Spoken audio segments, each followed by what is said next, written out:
Morning बच्चों, आज हम हिंदी व्याकरण में पाठ 4 वाक्य विचार के विषय में अध्ययन करेंगे। शब्दों के ऐसे समूह को जिससे कि पूरा अर्थ समझ में आ जाए उसे वाक्य कहते हैं।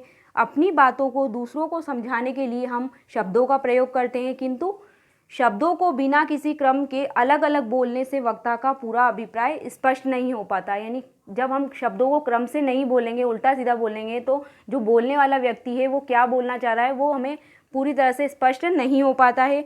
जैसे यहाँ उदाहरण दिया हुआ है चित्र के माध्यम से, देखिए। खेल है फुटबॉल, लड़के रहे, अध्यापिका रहेगी, कल ने छुट्टी की बताया। इन वाक्यों में शब्दों को क्रम से नहीं रखा गया है, इसी कारण से ये वाक्य अर्थ को स्पष्ट से अभिव्यक्त नहीं कर पा रहे हैं, इसलिए ये वाक्य गलत हैं।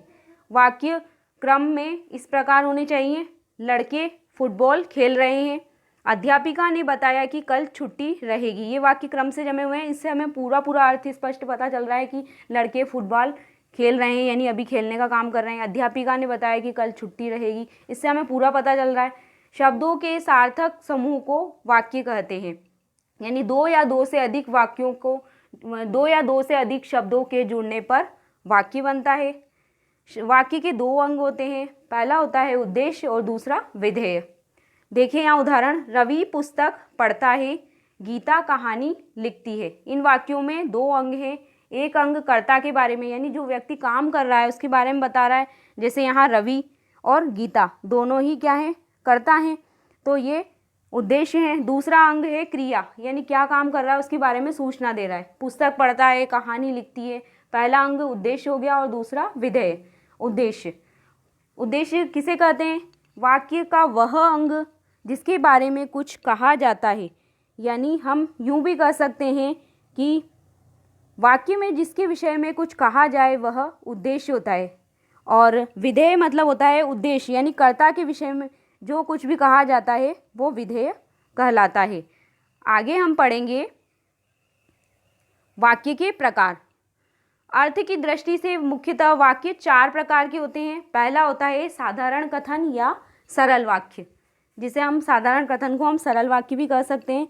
ऐसे वाक्यों में कोई बात साधारण ढंग से लिखी जाती है, यानी यूं भी कह सकते हैं जिस वाक्य में एक उद्देश्य और एक ही विधेय हो, यानी एक ही कर्ता, काम को करने वाला एक ही व्यक्ति हो, और क्रिया यानी क्या काम वो कर रहा है वो भी एक ही हो, तो वो सरल वाक्य या साधारण कथन कहलाते हैं।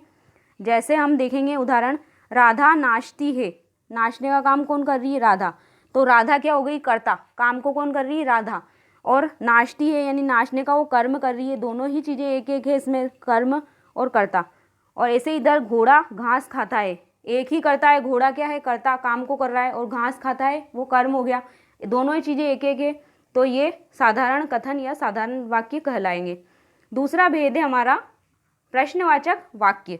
जिन वाक्यों में कोई प्रश्न किया जाता है उन्हें प्रश्नवाचक का वाक्य कहते हैं। इन वाक्यों में प्रश्न संबंधी जानकारी हमें मिलती है, उन्हें हम प्रश्नवाचक वाक्य कहते हैं। जैसे उदाहरण देखिए आप: क्या तुम्हारे पास साइकिल है? कोई प्रश्न पूछा जा रहा है किसी व्यक्ति से कि तुम्हारे पास साइकिल है, और इस प्रश्नवाचक वाक्य में अंत में हमेशा प्रश्नवाचक चिन्ह दिया हुआ होगा। रवि आज स्कूल क्यों नहीं आया? इसमें भी प्रश्नवाचक वाक्य है, तो प्रश्नवाचक चिन्ह इसमें लगा हुआ है वाक्य के अंत में, और क्यों प्रश्न पूछा जा रहा है। ऐसे ही गणतंत्र दिवस कब मनाया जाएगा? इसमें पूछा जा रहा है कब मनाया जाएगा, तो ये भी प्रश्नवाचक वाक्य है। तुम कहाँ जा रहे हो? ये भी प्रश्नवाचक वाक्य है। तीसरा प्रकार है हमारा निषेधवाचक वाक्य। निषेध जैसा कि नाम से पता चल रहा है रोकना, तो जिन वाक्यों में काम के न होने या न करने का या न कर पाने का पता चलता है उसे निषेधवाचक वाक्य कहते हैं। जैसे उदाहरण देखिए आप: मैंने आज पाठ याद नहीं किया, यानी पाठ को याद करने का काम मैंने आज नहीं किया है, मना कर रहा है वो नहीं शब्द से, तो ये निषेधवाचक वाक्य हो गया। आज मेष नहीं होगा, तो मतलब आज मेष नहीं होगा, तो ये भी निषेधवाचक, मना कर रहा है, मना ही शब्द है, नहीं, तो ये भी निषेधवाचक वाक्य हो गया। मैं यह चित्र नहीं बना सकती, यानी मैं सक्षम नहीं हूँ इस चित्र को बनाने में, तो ये नहीं शब्द निषेधवाचक वाक्य हो गया। मैंने आज होमवर्क नहीं किया, तो ये नहीं शब्द से पता चल रहा है कि ये निषेधवाचक वाक्य है। चौथा प्रकार है हमारा आज्ञावाचक वाक्य। इन वाक्यों में किसी को कोई काम करने का आदेश या निर्देश दिया जाता है, या फिर जिन वाक्यों से आज्ञा, प्रार्थना एवं परामर्श का पता चलेगा उन्हें हम आज्ञावाचक वाक्य कहते हैं। यानी इन वाक्यों से हमें पता चल जाएगा कि कोई किसी व्यक्ति को आज्ञा दे रहा है, प्रार्थना कर रहा है, निवेदन कर रहा है, या फिर उसे सलाह दे रहा है।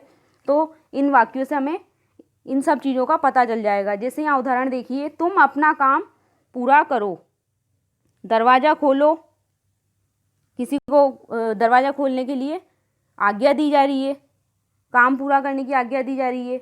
ऐसे ही देखो, तुम जाकर पढ़ाई करो, इसमें भी आज्ञा दी जा रही है।